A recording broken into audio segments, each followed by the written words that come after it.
विद्यार्थी मित्रांनो नमस्कार. 2014मध्ये PSIचा जो लँग्वेजचा पेपर झाला होता त्यामध्ये इंग्लिश सेक्शनचे जे प्रश्न आहेत ते आपण यामध्ये डिस्कस करणार आहोत. बघा प्रश्न क्रमांक 61. Dead body was taken to cemetery for burial. आणि बी स्टेटमेंट आहे building look exquisite only because of is remarkable symmetry. तर यामध्ये करेक्ट स्टेटमेंट विचारलं आहे. तर पहिलं स्टेटमेंटमध्ये सिमेट्री SYMMETRY नाही आहे तर CEMETRY येतं. सिमेट्री म्हणजे काय? सिमेट्री म्हणजे काय? दफनभूमी. आणि सिमेट्री म्हणजे समांतर असणे. समजा ही बिल्डिंग आहे तर बिल्डिंगचा हा भाग आणि हा भाग दोन्ही समान असणे याला सिमेट्री म्हणतो आपण. तर त्यामुळे ते एक्सचेंज केलेलं आहे. तर फर्स्ट स्टेटमेंट आहे dead body was taken to the cemetery म्हणजे CEMETRY येणार. आणि सेकंड जे आहे सेकंड स्टेटमेंट जे building look exquisite only because of is remarkable symmetry. तर खालच्या स्टेटमेंटमध्ये इथं येते SY. ओके. तर त्यामुळे हे दोन्ही स्टेटमेंट कसे आहेत? इनकरेक्ट आहेत. तर त्यामुळे याचा आन्सर काय होईल? याचा आन्सर होईल fourth. Okay. 62. Man propose but God disposes. Man proposes but God disposes. यामध्ये कॉम्प्लेक्स स्टेटमेंट विचारलं आहे. ठीक आहे. पहिले आपण काय विचारलं आहे ते बघून घ्यायचं जेणेकरून आपल्याला स्टेटमेंट इलिमिनेट करायला बरं पडतं. तर कॉम्प्लेक्स स्टेटमेंट विचारलं आहे. तर यामध्ये बट आलं. पहिल्या स्टेटमेंटमध्ये बट आलं त्यामुळे हे कंपाऊंड स्टेटमेंट झालं.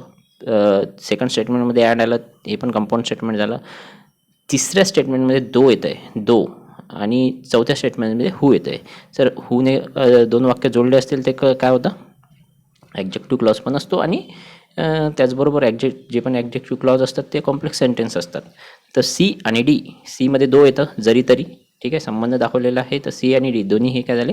कॉम्प्लेक्स स्टेटमेंट झालेले. दो आणि हू ने जोडणारे वाक्य जे असतात ते कॉम्प्लेक्स स्टेटमेंट असतात. त्यामुळे सी आणि डी याचं काय होणार? आन्सर होणार. Okay.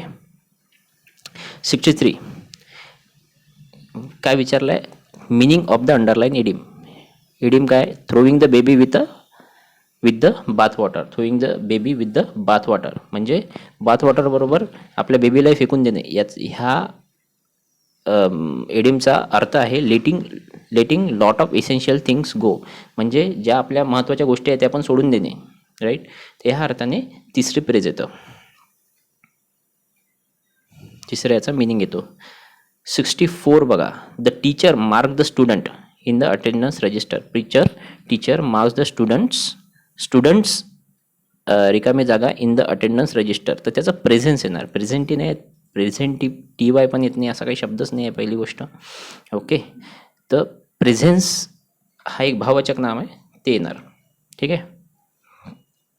Mark the student presence. The रिकामी जागा 65 प्रश्न बघतोय आपण. द रिकामी जागा the fire reach up to the roof. Okay. तर फ्लेअर की फ्लेअर तर FLARE येणार. कारण की फ्लेअर म्हणजे काय? भडकणे. The flare of the fire reaches up to the roof. त्यामुळे इथे येणार फोर्थ ऑप्शन. ठीक आहे. फ्लेअरचा मिनिंग तुम्ही कमेंट बॉक्समध्ये मेन्शन करू शकता. FLAIR flare. 66. यामध्ये रॉंग स्पेलिंग विचारलेलं आहे. तर फर्स्ट याच्यामध्ये यामध्ये काय विचारलं आहे? Word spell correctly. तर पहिल्यामध्ये चॅन्सेलरचं याचं स्पेलिंगच चुकलेलं आहे. याचं चान्स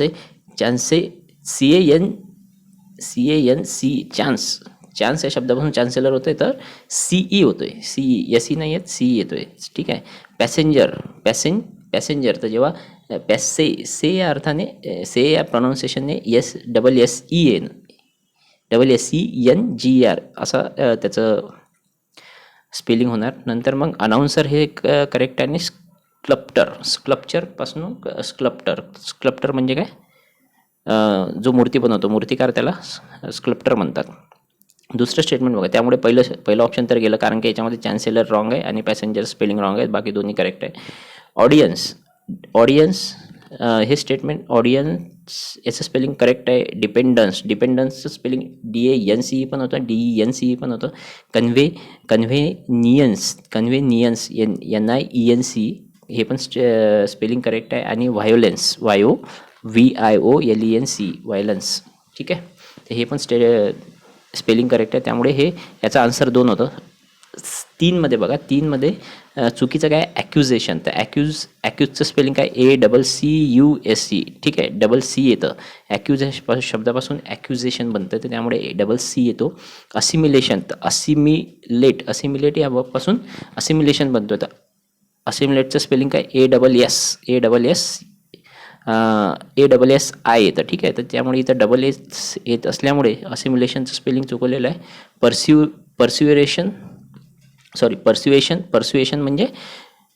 पर्स्युएशन म्हणजे एखाद्याचे मन वळवणे, त्याला आपण पर्स्युएशन म्हणतो. ठीक आहे, त्याचं स्पेलिंग पण करेक्ट आहे. 4थं स्टेटमेंटमध्ये प्रिसिजनचं स्पेलिंग करेक्ट आहे, पण इंड्युरन्सचं स्पेलिंग RENC रेन्स नाही आहेत, इंड्युरन्स होतं, RANC होतं. इंड्युरन्सचा मिनिंग तुम्ही कमेंट बॉक्समध्ये मेन्शन करू शकता. आपल्याला सिनोनिमसाठी पण विचारू शकते. रिपिटन्स TNC, रिपीटन्स. तर टेन्स नाही होते, टन्स येतं, रिपीटन्स होतं. रिपीटन्स म्हणजे पश्चाताप, रिपीट या शब्दापासून बनलेला आहे. तर रिपीटन्स म्हणजे काय, पश्चाताप. बरं, 67 बघा. तर 66चं मग आन्सर काय होतं, हे सेकंड. ठीक आहे. 67मध्ये काय विचारलेलं आहे, ॲज हाय ॲज काईट याचा मिनिंग ऑफ द अंडरलाईन इडिम. या इडिमचा अर्थ विचारला आहे. स्टेटमेंट काय म्हणते, in a party last evening our friend was as high as kite. हे आपल्याला माहिती पाहिजे. Very drunk. ठीक आहे, याचा अर्थ होतो व्हेरी ड्रंक. पार्टीमध्ये काय असतो, व्हेरी ड्रंक असतो. ठीक आहे, ॲज हाय ॲज काईट म्हणजे काय, हाय असणे म्हणजे काय, very drunk. 68, politician generally follow Fabian policy in order to keep everyone satisfy. आता फॅबियन पॉलिसीचा अर्थ काय होतो, की एखादे डिसिजन किंवा निर्णय घेणे ते चटकन न घेता थोडा डिले करणे किंवा त्यासाठी अल्टरनेटिव्ह शोधणे, त्या अर्थाने फॅबियन पॉलिसी असतो. तर त्या अर्थाचा शब्द आहे इथे पॉलिसी ऑफ डिलेइंग डिसिजन. बघा, एक जुना एक फॅबियस म्हणून एक राजा होता. तर तो कोणावर डायरेक्ट आक्रमण न करता पहिले ते अल्टरनेटिव्ह शोधायचा एखादं राज्य जिंकण्यासाठी. तर कोणाशी सलोखा घेऊन, कोणाशी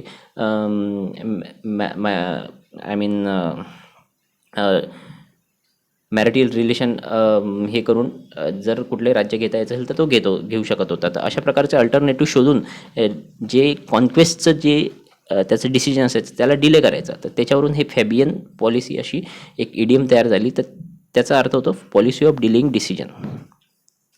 69 लॅपिडिस्ट म्हणजे one who cut precious stone cut करणारा लॅपिडिस्ट होतो. स्नोब म्हणजे person who careful of social status, या अर्थाने स्नोब होतो.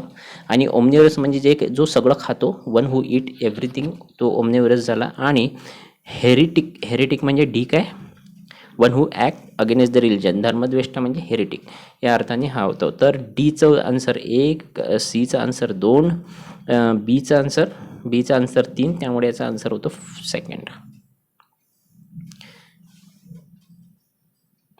Okay. I know the man that was here yesterday. If he was here yesterday, who was here yesterday, तर हू येणार. ठीक आहे, विच आपण वस्तूसाठी वापरतो, हू आपण व्यक्तीसाठी वापरतो. He like the pungent sauce prepared by his mother. तर पंजंट सॉस म्हणजे काय, चमचमीत म्हणू शकतो आपण त्याला, पंजंट सॉस. तर याचा अँटोनिम विचारलेला आहे. झणझणीत पण त्याचा अर्थ होतो पंजंटचा. त्याचा अँटोनिम विचारला, अँटोनिम होणार माइल्ड. ओके. अनसॅव्हरी म्हणजे ज्याला काही टेस्ट नाही, बेचव असा. सॅव्हरी म्हणजे चांगली चव असणारा सेव्हरी. अनसॅव्हरी म्हणजे जे बेचव. तर इथे अँटोनिम विचारलं आपल्याला पंजंटचा. अँटोनिम पंजंटचा काय होणार, माइल्ड. झणझणीटचा उलटा काय होतं, माइल्ड. बरं, 72 what do the underline word below respective means. The picture is quite attractive. दोन्हीचं स्पेलिंग सारखंच आहे पण अर्थ वेगवेगळा आहे. The picture is quite attractive, the team has a new picture. ठीक आहे, तर पिक्चर इज क्वाईट अट्रॅक्टिव्ह म्हणजे एक अर्थन पॉट किंवा जो एखादा लार्ज जग असतो. ओके, तर picture is earthen pot. The team has a new picture म्हणजे बेसबॉल प्लेयरला जो बॉल टाकतो त्याच्यामध्ये त्याला पिक्चर असे म्हणतात. त्यामुळे याचं उत्तर होतं 72-1.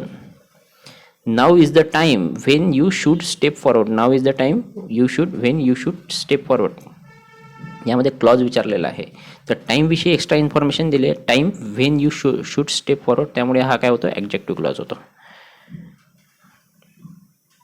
ठीक आहे. टाईम हे नाऊन आहे आणि त्याच्याविषयी एक्स्ट्रा इन्फॉर्मेशन दिलेली आहे, त्यामुळे हा काय झाला, ॲडजेक्टिव्ह क्लॉज झाला. 74. Nobody agree with him because his argument were beside the mark. His argument were beside the mark. The idea correct meaning of the underlined part beside the mark म्हणजे irrelevant बोलणे. ठीक आहे. तर nobody agreed with him because his argument were beside the mark म्हणजे irrelevant mark. त्याचे जे argument असायचे ते beside the mark असायचे, म्हणजेच काय, इरिलेव्हंट असायचे. बरं. 75. Divide the property. प्रॉपर्टी, आता हे तीन प्रॉपर्टी डिवाइड करायची ह्या तीन लोकांमध्ये, दोनपेक्षा जास्त, तेव्हा आपण अमंग वापरतो.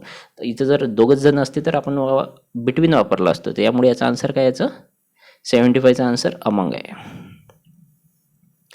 He went through the content of the letter. Okay, he went through the content of the letter. He went through the contents of the letter. The contents म्हणजे जे घटक असतात, यासाठी पत्रामधील घटक, यासाठी कंटेंट्स म्हणून वापरतो. कंटेंटचा अर्थ समाधानी असणे. ठीक आहे. तर त्यामुळे पहिलं स्टेटमेंट चुकीचं होतं. कंटेंट्स नाही म्हणत, आपण कंटेंट्स म्हणतो. ठीक आहे. तर त्यामुळे याचा आन्सर काय होणार, सेकंड. बरं. 75. As far as globalisation is concern, all the Commonwealth countries are sailing in a same boat. All the Commonwealth countries are sailing in a same boat. Globalisation मुळे ज्या काही कॉमनवेल्थ कंट्रीज आहे त्या एकाच परिस्थितीतून जात आहेत. तर एकाच परिस्थितीतून जातं हे काहीतरी निगेटिव्ह अर्थाने येतं, त्यामुळे सेम प्रेडिकामेंट या अर्थाने याचं होतं. प्रेडिकामेंट म्हणजे काय, एकाच परिस्थितीतून जाणे. ठीक आहे. सेम परिस्थिती असणे त्याला आपण प्रेडिकामेंट म्हणतो. याचा आन्सर काय होता मग, second. We should not despise anyone for his poverty. You should not despise anyone for his poverty. तर आयडिया करेक्ट मिनिंग विचारला आहे डिस्पाइजचा.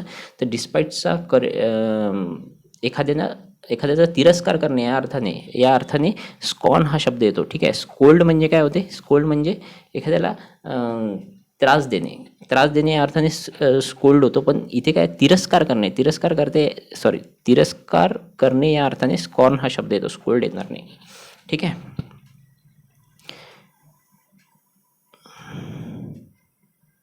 बरं. Antonym of the misanthrope. मिसॅन्थ्रॉपचा अँटोनिम काय होतो, हे बघा. अँथ्रॉप म्हणजे माणूस आणि मिस म्हणजे विरुद्ध. तर माणसाचा जो द्वेष करतो तो मिसॅन्थ्रॉप. ठीक आहे.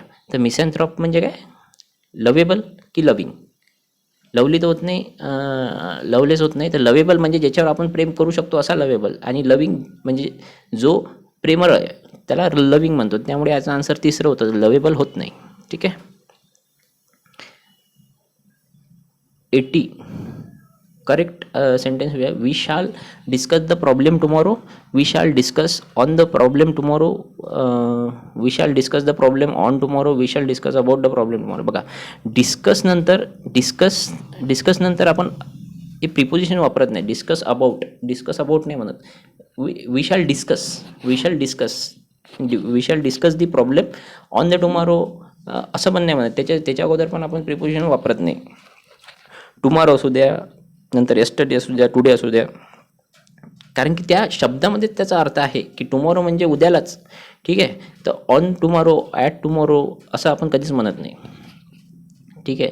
तर त्यासाठी याचं उत्तर होतं, we shall discuss the problem tomorrow. पहिलं, person who strongly believe in the existence of the God in the universe is atheist की थेइस्ट. अथिस्ट म्हणजे जो बिलीव्ह करत नाही, त्यामुळे पहिला आन्सर होत नाही, याचं थेइस्ट होतं. बरं. ॲग्नॉस्टिक याचा मिनिंग तुम्ही कमेंट बॉक्समध्ये मेन्शन करू शकता. Agnostic. Advance sentence given below. It's well within my ability to help him. याचा सेंटेन्सचा प्रकार विचारला आहे, तर हा सिम्पल सेंटेन्स होतो, कारण की विदिन आलं आहे. विदिन ज्या वाक्यामध्ये येतं त्यामध्ये सिम्पल सेंटेन्स होतो. ठीक आहे. कंपाऊंडसाठी बट नाही आहे, अँड नाही आहे. असे जे कंपाऊंड सेंटेन्ससाठी बट, अँड अशा प्रकारचे आपण उभयान्वयी अव्यय वापरतो, आपण कंजंक्शन वापरतो. बरं. 83. The tallest of the player was injured, the man in charge of the worker was called Rajan. यामध्ये काय विचारलं आहे आपल्याला, करेक्ट सेंटेन्स विचारलं. टॉलेस्ट ऑफ द प्लेयर, तर सगळ्या प्लेयरपैकी जो टॉलेस्ट होता त्यामध्ये एकच आहे, तर ते काय झाली, सिंग्युलर झालं. टॉलेस्ट ऑफ द प्लेयर म्हणजे एक सिंग्युलर झालं, तर त्यामुळे त्याचा जो व्हर्ब येणार, त्यामुळे त्याच्यामुळं समोर काय येणार, वॉज येणार. ठीक आहे, तर पहिलं स्टेटमेंट करेक्ट आहे. The man in charge of the worker, man in charge of the man who is in charge of the workers was called Rajan, हे पण करेक्ट आहे. Man in charge of the worker, man in charge of the worker, जो वर्करचा in charge असा माणूस, तर हे काय झालं, सिंग्युलर झालं, तर त्यामुळे पण इथं काय येणार, वॉज येणार. राम ॲज वेल एज श्याम वेअर प्रेझेंट, तर राम ॲज वेल एज श्याम, जेव्हा ॲज वेल एज येतं तेव्हा सेकंड राम ॲज वेल एज श्याम, तर श्यामच्या हिशोबाने आपलं जे वर्ब असतं हेल्पिंग ॲमिज ऑर वॉज वेअर जे असतात ते येतं, तर श्यामच्या नुसार इथे वॉज यायला पाहिजे होतं, इथे वेअर आलेलं. ठीक आहे, नंतर मग डी डी डी काय म्हणते, the manager along with the several assistant was present at the ceremony, the manager along with several assistant, the manager along with the assistant हे सिंग्युलर होतं. ठीक आहे, एकवचनी ही एकवचनी गोष्ट होती, कारण की फक्त मॅनेजर या अर्थाने आपल्याला ते वर्ब वापरायचं असतं, तर त्यामुळे इथं काय येणार, वॉज येणार.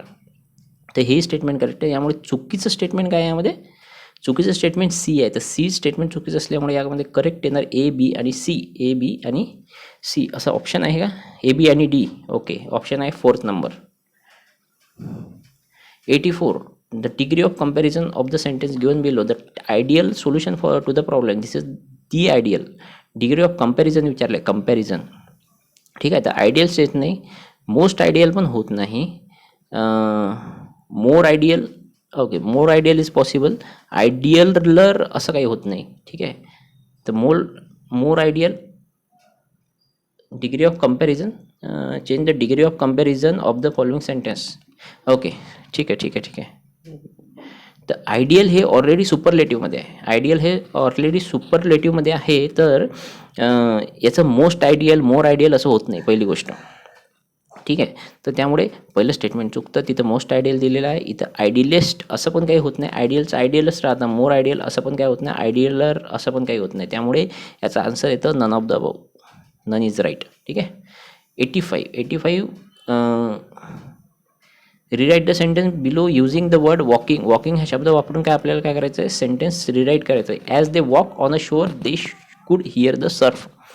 ठीक आहे, किनाऱ्यावरून जेव्हा ते चालत होते तेव्हा त्यांना सर्फ म्हणजे किनाऱ्याचा आवाज येत होता. तर व्हाईल वॉकिंग, ठीक आहे, व्हाईल वॉकिंग, तर जेव्हा वॉक करताना, बिकॉज वॉकिंग इज कंटिन्युअस टेन्समध्ये आहे, तर त्यामुळे ते जी क्रिया ऑलरेडी घडते आहे, तर तेव्हा व्हाईल वॉकिंग ह्या अर्थाने आपण ते स्टेटमेंट वापरणार, त्यामुळे याचा आन्सर येतं फक्त बी.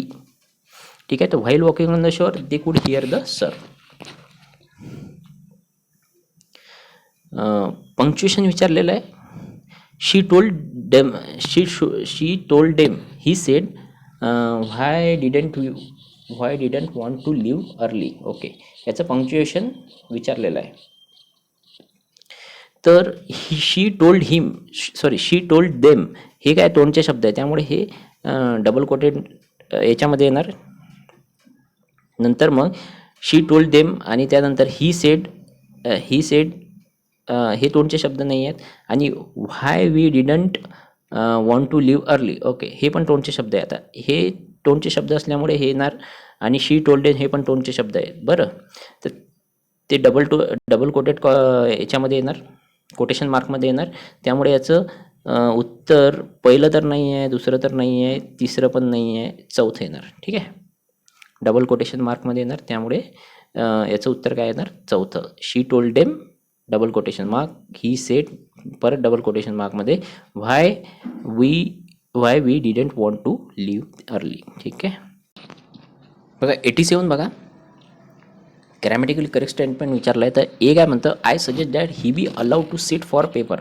आय सजेस्ट दॅट, इनडायरेक्ट स्पीचमध्ये वाक्य आहे, he be allowed to sit for paper, तर त्यामुळे हे स्टेटमेंट करेक्ट होतं.